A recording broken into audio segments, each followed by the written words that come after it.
The East African Federation, an African powerhouse. The East African Federation is the vision of a united African state, composed of 6 East African Community member nations.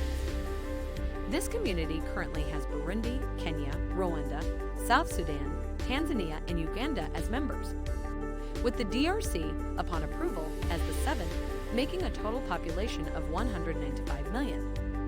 The establishment of this federation would result in a landmass of over 2.5 million square kilometers, making it the largest in Africa, in which the largest city would be Dar es Salaam with 7 million people.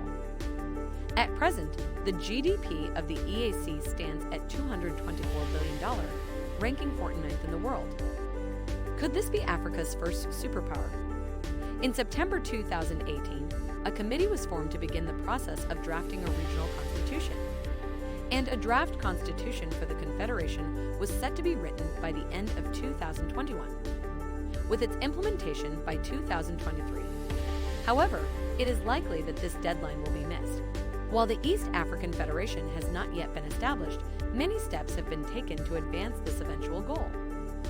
Institutions and governing bodies already exist for the eventual union of these nations, with representatives from all of the related nations working together towards this common goal. The 7 nations united within the East African community are marred by political corruption and overpowering states and hindered by their incompatibilities in terms of language and ethnic divisions. The region hopes to overcome these barriers to reap the economic benefits a union could offer to this immense and growing population. Markets and trading.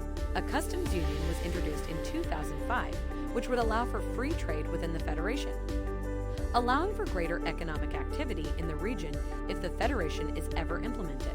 A complementary union of goods and capital labor laws was introduced in 2010, which would act similarly, standardizing the rules in the region pertaining to these facets of the economy and allowing for greater economic flexibility. Integration and standardization in these facets of the economy under one large federation would make the area more economically appealing to a multinational corporation looking to operate in the region, rather than needing to comply with each country's tax and fiscal policies. They would be dealing with one unified front, leading to lower operating costs in the region. Under the control of one president, a united front will also provide easier diplomatic processes for multinational companies to deal with. From this standpoint, the economic advantages of the Federation have been cited as a rationale for global powers such as the U.S. not opposing the Federation. Uniting a front of 280 million people and $240 billion worth of gross domestic product would be an economic appeal. These plans will not take place until 2023. These economic benefits are recognized by the people of these nations, leading to further support for the eventual union of these nations. A survey conducted in Tanzania revealed that a majority of respondents thought that the union of the EAC would better trading opportunities in the region, and a majority also responded that the union would provide better job availability in the region. Youth bulge. The population of the constituent parts of the theoretical EAC is composed of 65% under 30-year-olds. This youth bulge is anticipated to grow to 75% of the population under the age of 25 in this region by 2030. Compared to the global percentage of the population that falls under the age of 25, which sits at 42% currently, this reflects the youth and opportunity of this region, providing opportunities through the economically advantageous East African community is paramount for the region and has been expressed as a driving force for the Union. Reasons for hope. East Africa has been the fastest growing region in Africa for decades. Uganda, Kenya, and Rwanda have each had 5, 6, and 7% growth, respectively, in 2010 until the pandemic.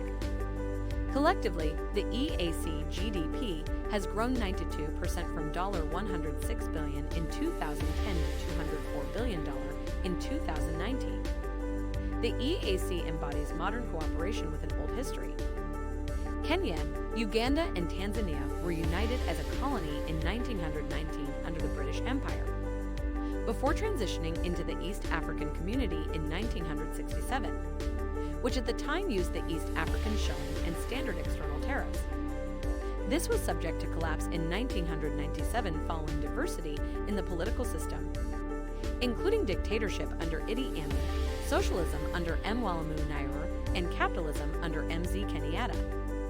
In 1999, the community was revived under the EAC Treaty with a four-step plan: customs union, common market, monetary union, and political federation.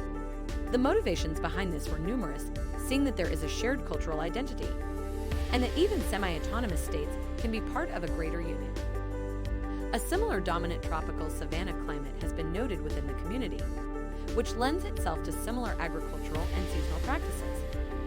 At present, the lingua franca is English, but was recently changed to Swahili, which is spoken by about 200 million persons in Africa.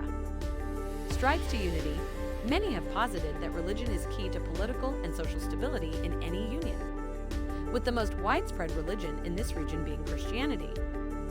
140 million Christians live within the EAC, comprising roughly 78% of the population. The second most significant religious identity within the community is Islam.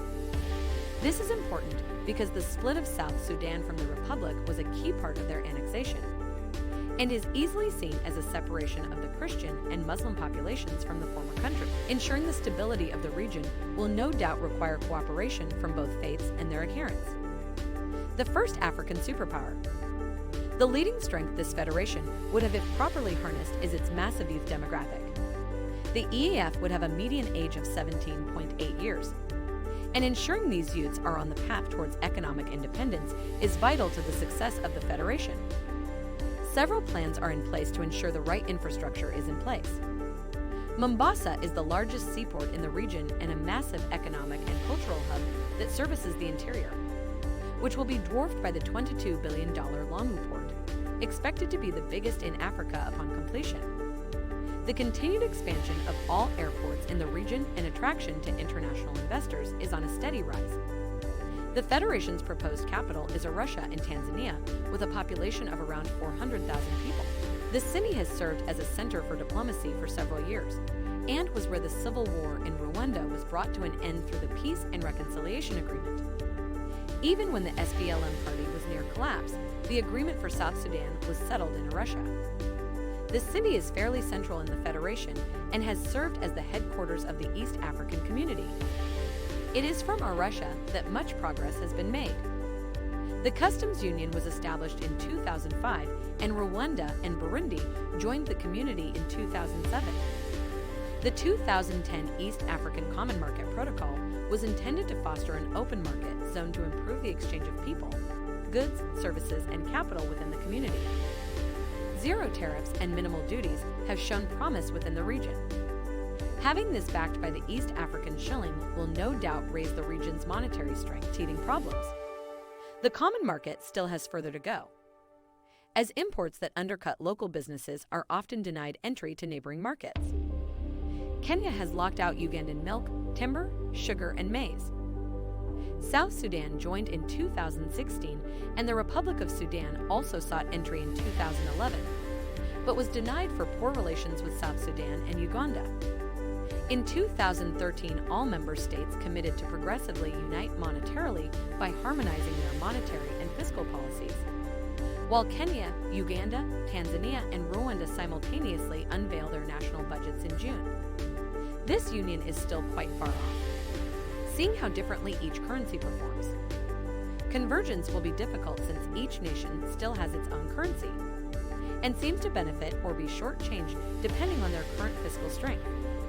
There are plans to fast-track the daunting political federation alongside the monetary union. In 2018, a committee from the 6 member states was set up to draft a regional constitution to be unveiled in 2022 for ratification in 2023. Since the addition of the DRC into the East African community, the area of the Federation has doubled, making it the 7th largest and 4th most populous region in the world after the USA, with a population of 285 million people. DRC has a GDP per capita of $500, making it among the poorest in the world. However, its resources and a port on the western coast of Africa would provide the EAC with the potential to determine the path of development for sub-Saharan Africa. However, as mentioned above, there is much to be done. It is no doubt a worthy vision for the continent-wide Pan-African Federation to truly realize the potential of Africa rising to determine her own fate. It is no doubt a worthy vision for the continent